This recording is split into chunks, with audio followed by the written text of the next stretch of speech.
Hello friends, আজকে আবারও একটা রেসিপি নিয়ে চলে এসেছি।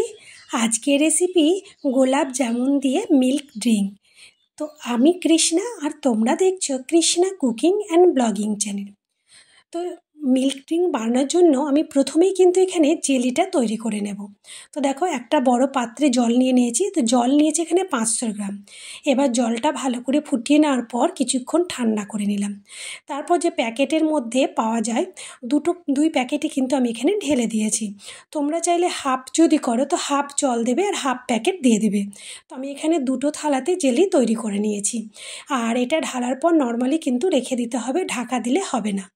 এবার মিল্ক ড্রিঙ্ক বানানোর জন্য প্রথমে আমি এবার মিল্কটাকে ভালো করে দেখো গরম করে নিচ্ছি। তো এর আগে কিন্তু আমি দুধটাকে অনেকটাই জাল দিয়ে দিয়ে কমিয়ে নিয়েছি। তো দেখো, এখানে আমি 1 কিলো দুধকে কিন্তু অনেকটাই জাল দিয়ে কমিয়েছি। তো এটাকে আমি পুরোপুরি একদম 700 গ্রাম দুধে করে নেব। তো অনেকটা জাল দেওয়ার পর এখানে আমি কিছুটা দুধ একটা বাটিতে চামচ দিয়ে তুলে নিলাম। এবার এখানে আমি ভরে ভরে 2 চামচ দিয়ে দিলাম কাস্টার্ড পাউডার। আর কাস্টার্ড পাউডারটা কিন্তু সরাসরি দেবে না, তাহলে কিন্তু জমাট বেঁধে যাবে। দুধ তুলে বাটির মধ্যে ভালো করে গুলে নিতে হবে। তো দুধটা অনেকক্ষণ জাল দিয়ে ভালো করে দুধটাকে অনেকটাই কমিয়ে নিয়েছি। এবার আমি কাস্টার্ড পাউডারটা অল্প অল্প করে দিয়ে মিশিয়ে নেব। তো দেখো, আমি গ্যাসের ফ্লেমটা কিন্তু একদম কমিয়ে দিয়েছি, দিয়ে ভালো করে পুরোটাই দিয়ে দিলাম, দিয়ে ভালো করে চামচ দিয়ে মিশিয়ে নিচ্ছি।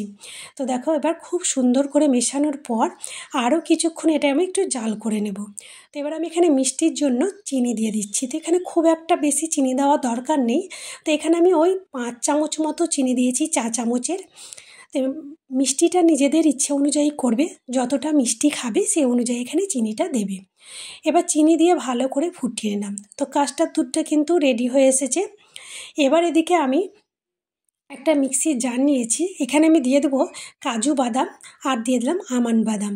তো এই মিল্ক ড্রিঙ্কটাকে আরও সুস্বাদু আর গুণের জন্য এই বাদামগুলো আমি ভালো করে গুঁড়িয়ে নিচ্ছি, কারণ বাচ্চারা কিন্তু বাদাম মুখে পড়লে খেতে চায় না।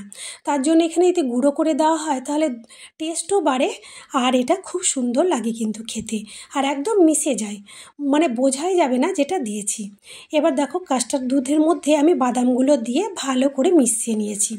এবার এখানে আমি যেহেতু গোলাপ জামুন ব্যবহার করব, তো এখানে আমি বেবি গোলাপ জামুন নিয়েছি, আর এই গোলাপ জামুনটা আমি আগে থেকেই তৈরি করে নিয়েছিলাম।